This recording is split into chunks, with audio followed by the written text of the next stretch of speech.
Campaign तो अभी शुरू हुआ।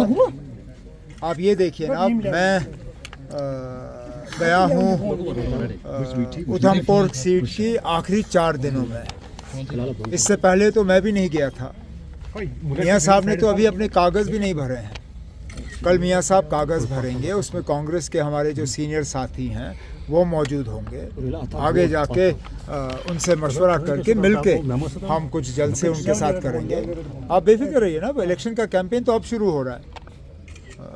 एंड में अगर वो आपको नहीं दिखे फिर आके मुझसे पूछिएगा। सर, क्या उम्मीद है उधमपुर से जिस तरह से आज वहाँ माहौल बड़ा अच्छा है, माहौल बड़ा अच्छा है। कांग्रेस जीत जिस तरह का रिस्पांस मैंने खुद पूरी चिनाब वैली में देखा, और इसके अलावा जो कांग्रेस के प्रोग्राम हुए हैं कठुआ में और उधमपुर में, मुझे तो लगता है कि बीजेपी के लिए ये सीट रिटेन करना काफ़ी मुश्किल है।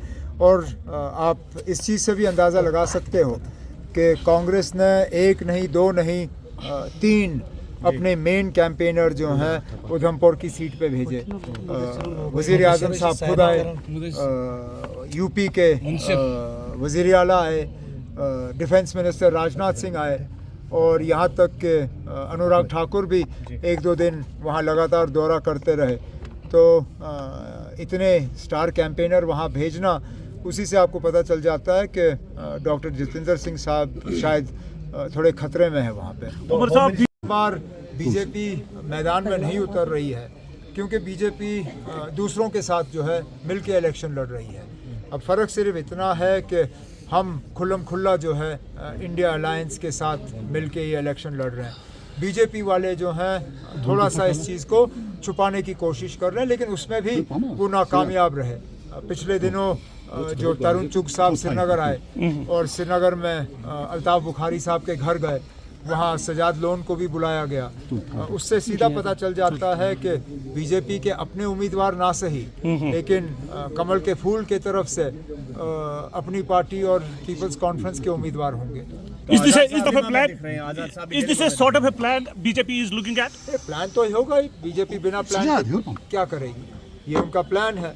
और मुझे लगता है कि लोग इस प्लान को अच्छी तरह से अब समझ गए हैं, और ये लोग जो बीजेपी की तरफ से इलेक्शन लड़ रहे हैं, इनके लिए इलेक्शन जीतना मुश्किल ही नहीं बल्कि नामुमकिन होगा। डीपीएपी अभी तक अनाउंस नहीं कर पा रहे हैं, ऐसा बोला जा रहा है कि आज़ाद साहब ने, या आज़ाद साहब ने खुद नहीं, आज़ाद साहब की पार्टी ने उनका नाम अनाउंस किया था। अब क्या मजबूरी बनी कि पार्टी की तरफ से ऐलान हुआ, लेकिन वो पीछे रह गए। अब लड़ेंगे नहीं लड़ेंगे, कब लड़ेंगे, ये उनको खुद तय करना होगा। And what about North Kashmir, sir? Sajad Lor very strong contender.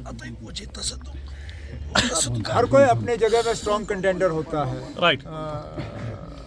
Vote आ जाने दीजिए, उसके बाद देखते हैं ना कितने स्ट्रॉन्ग कंटेंडर है। तो वो भी कह रहे हैं कि जिम्मेदार है कश्मीर की बर्बादी के लिए सजाद लोन साहब का स्टेटमेंट। वो छोड़िए ना, जब नॉर्थ कश्मीर का कैंपेन शुरू होगा, जो जवाब हमें उनको देना होगा वो दे देंगे।